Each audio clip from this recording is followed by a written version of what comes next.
Not the news anyone in Melbourne will be wanting to wake up to this morning. No, that's right, Charlotte. The only encouraging thing is that, again, today we've recorded 0 deaths overnight, but those cases are the real concern here.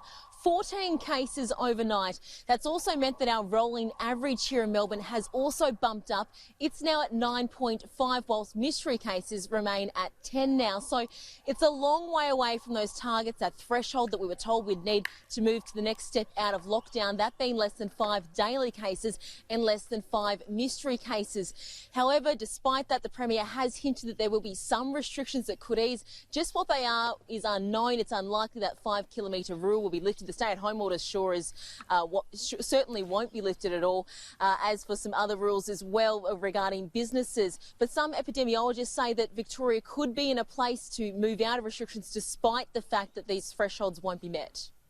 And Andrea, to the hotel quarantine inquiry, this is pretty interesting. Telstra has rejected claims by Victoria Police now.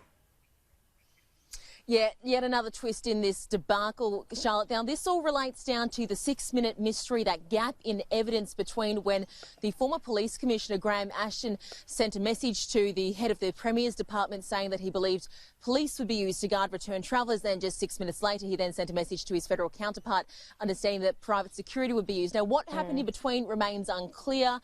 We do know that Victoria Police had said that they'd requested those records from Telstra, the incoming call data, but under privacy laws they couldn't provide it. Well, Telstra, they've come out last night and said, well, actually, no, we never received any formal request from Victoria Police of that nature.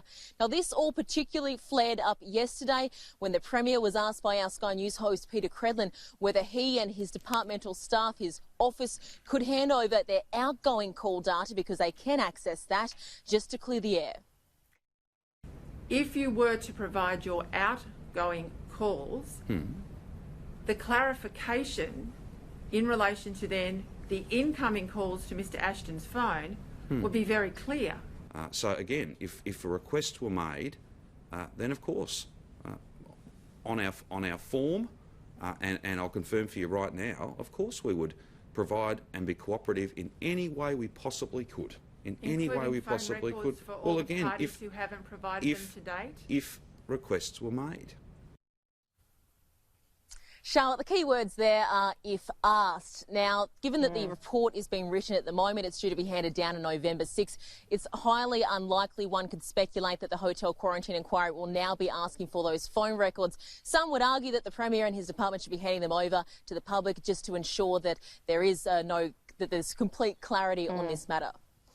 Yeah, those 6 minutes could be potentially the most controversial of the year. Andrea, the Premier is standing by Emergency Management Commissioner Andrew Crisp, though.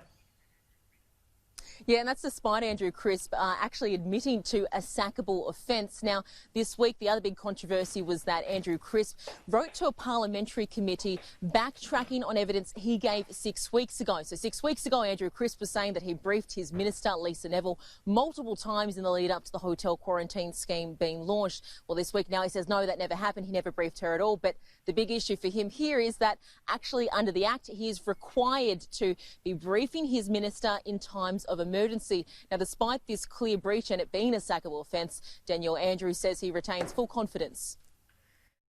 I'm not quibbling with you in terms of the Act. Against the Act that you administer, it would appear he is in breach of the Act. I don't see it in those terms, and therefore it becomes a matter of confidence, and I have confidence in him. So, Charlotte, lots of big questions, and I'm sure the Premier will be facing many of them again today.